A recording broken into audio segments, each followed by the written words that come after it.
नमस्कार दोस्तों आज की वीडियो में आपको एक ऐसा योग बताऊंगा जिसके चलते आपको ये समझ में आ जाएगा कि जीवन में किसी इंसान को अपने से बड़ी उम्र की औरत या बड़ी उम्र की लड़की में दिलचस्पी क्यों हो जाती है।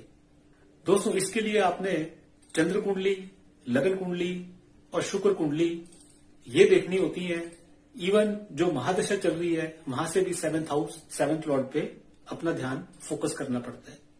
ऐसे बहुत रोचक इंस्टेंसेस आप लाइफ में सुनते होंगे कि जब तक इंसान स्कूल में होता है, कॉलेज में होता है, वो अपनी फीमेल टीचर्स के प्रति बड़ा ज्यादा आकर्षित हो जाता है। कई बार क्या है कि ऑब्सेशन हो जाता है इस हद तक अपने से बड़ी उम्र की लड़कियों और औरतों के प्रति कि इंसान उसको कुछ भी मिल जाए लेकिन फिर भी वो उसी की कामना करता है, उसी को चाहता है।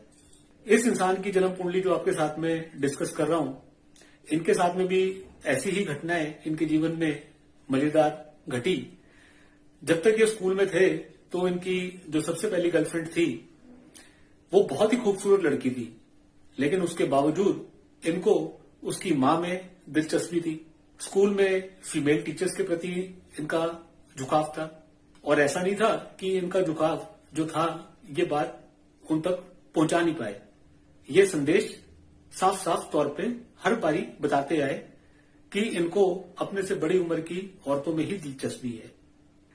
अब आप इनकी जन्म कुंडली से वो योग समझिए। तुला लगन की कुंडली है और चंद्रमा भी लगन में बैठे हैं, यानी कि चंद्र कुंडली भी तुला है। यहां से आप 7th हाउस 7th लॉर्ड पे दृष्टि डालिएगा जो कि मंगल है। मंगल पे शनि की दृष्टि है। इसी चीज को आपने नमाज कुंडली से भी देखना है। नमाज कुंडली में जब आप जाएंगे वहां आप पाएंगे कि वहां पे 7th हाउस की जो राशि है वो है वृश्चिक, जिसके स्वामी है मंगल। दोबारा मंगल शनि से देखे जा रहे हैं। लव मैरिजेस के लिए आपने क्या देखना होता है वो भी आपको समझा देता हूं। लव मैरिजेस के लिए या अट्रैक्शंस के लिए, लव अफेयर्स के लिए आपने 5th हाउस 5th लॉर्ड का कनेक्शन देखना होता है 7th हाउस 7th लॉर्ड के साथ। यहां पे पंचम भाव के स्वामी शनि है जो कि सप्तम भाव रिलेशनशिप के स्वामी मंगल को दृष्टि दे रहे हैं। तो उससे ये चीज कंफर्म हो जाती है कि जब भी कभी लव अफेयर होगा या कोई फीलिंग्स जागेंगी अपोजिट सेक्स की तरफ, वो अपने से बड़ी उम्र की औरतों में ही होंगी। इस चीज को आप शुक्र कुंडली से भी देखिएगा। शुक्र कुंडली में आप पाएंगे कि जो शुक्र है वो कर्क राशि में, कर्क राशि एक फीमेल राशि है, शुक्र फीमेल प्लैनेट है और जो कर्क राशि है वो आपकी फीलिंग्स को, भावनाओं को बताती है। शुक्र को आप देखिएगा कि वो शनि के नक्षत्र में है।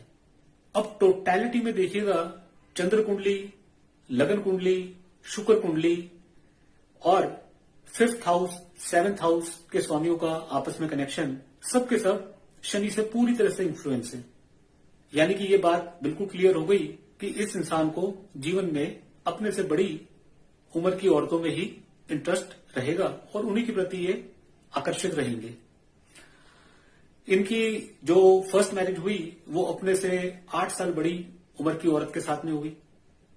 उसके बाद में जितने भी इनके लव अफेयर्स हुए जिसके अंदर में फिजिकल रिलेशंस शामिल थे, वो अपने से अधिक उम्र की औरतों के साथ में ही हुए और बहुत ज्यादा संख्या में रहे।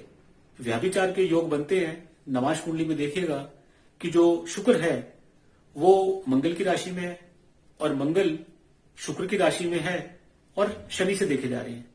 ऐसे के अंदर में इस चीज की वेरिफिकेशन हो जाती है कि फिजिकल रिलेशंस होंगे और अपने से बड़ी उम्र की औरतों के साथ ही होंगे।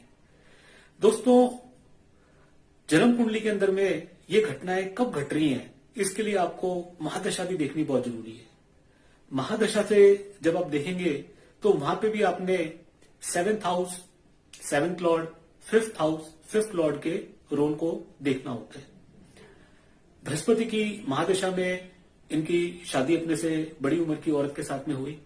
बृहस्पति से पंचम भाव में आप देखेंगे तो वहां पे शनि विराजमान है। बृहस्पति से सप्तम भाव जो कि रिलेशनशिप का होता है वहां पे शनि की दृष्टि है। नमाज कुंडली में आप देखेंगे कि बृहस्पति और शनि दोनों 12वें भाव में युति युक्त हैं।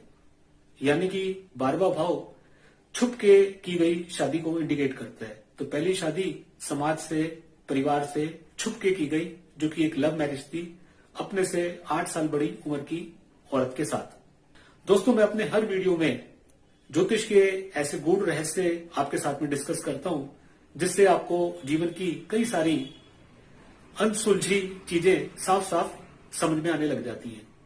यदि कभी मुझसे कोई पर्सनल कंसल्टेशन लेने की आवश्यकता हो तो मेरे व्हाट्सएप नंबर पे कभी भी आप मुझसे कांटेक्ट करके जानकारी हासिल कर सकते हैं। Thank you. नमस्कार।